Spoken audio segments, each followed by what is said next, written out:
In this section, I'll be talking about some of the ways that it's possible to live better with COPD. Although there is no cure for COPD, it can be managed. Remember, it may take time for you to feel a difference, but with small changes in your lifestyle and the right medicine, you can change the way you feel for the better. Everyone on our team will work with you to help make that happen. Quitting smoking. First, if you are a smoker, the most important step for managing your COPD is to stop smoking. Medication and lifestyle changes can help you manage your COPD, but if you are still smoking, there's only so much they can do. I understand how difficult it is to quit smoking. If it were easy, then you probably would have done it a long time ago. Quitting smoking is not just a matter of willpower. That's because nicotine, the main chemical found in tobacco, is a highly addictive substance. Many people try over and over again before they are finally able to quit. If you've tried to quit before, it's important to keep trying. We have programs to support you and help you quit for good.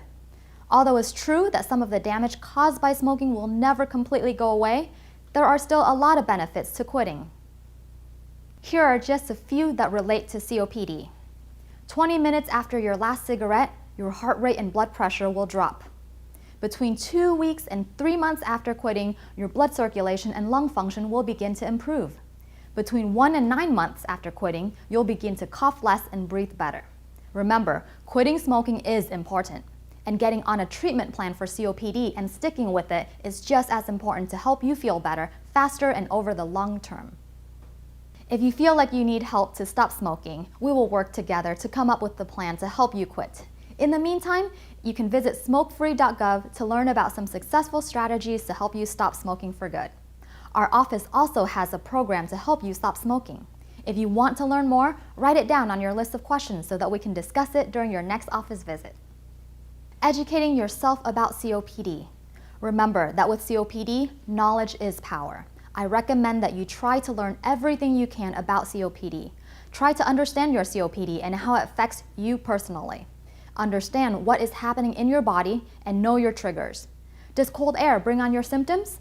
Do certain activities make it difficult to catch your breath? Knowing ahead of time means you can have a plan for when your COPD symptoms suddenly get worse. Managing COPD through diet. Being overweight or even being underweight can make it more difficult to manage your COPD. Eating a well-balanced and healthy diet can help you stay strong. The American Association for Respiratory Care recommends the following diet for people with COPD. Eat foods that are high in protein, like milk, eggs, and dairy, to help keep muscles strong. Drink plenty of water unless we tell you otherwise. Try to limit your salt intake. Limit your intake of foods that are high in sugar, like soda, candy, or bread. Avoid foods that produce gas or make you feel bloated. In addition, our clinic offers a program to help people make healthy eating choices. If you're interested in hearing how this program can help you, write it down on your list of questions so we can discuss it next time you're in the office. The importance of exercise.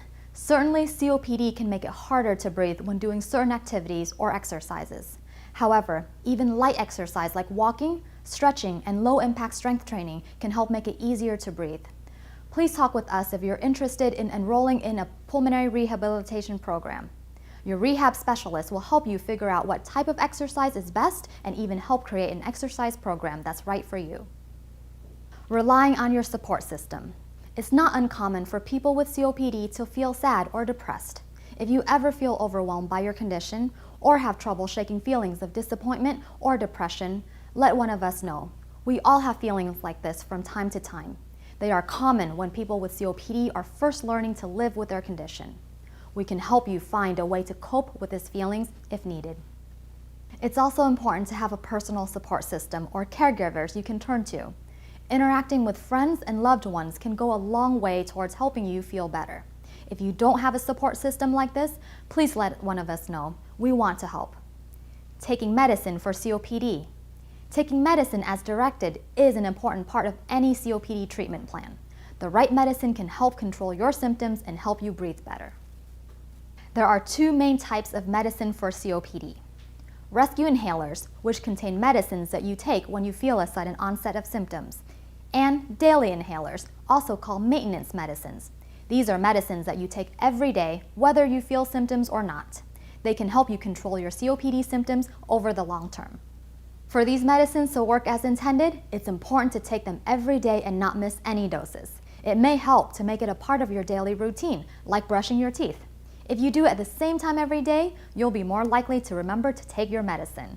We'll learn more about these devices in later sections. Using your daily inhaler can feel like a big commitment.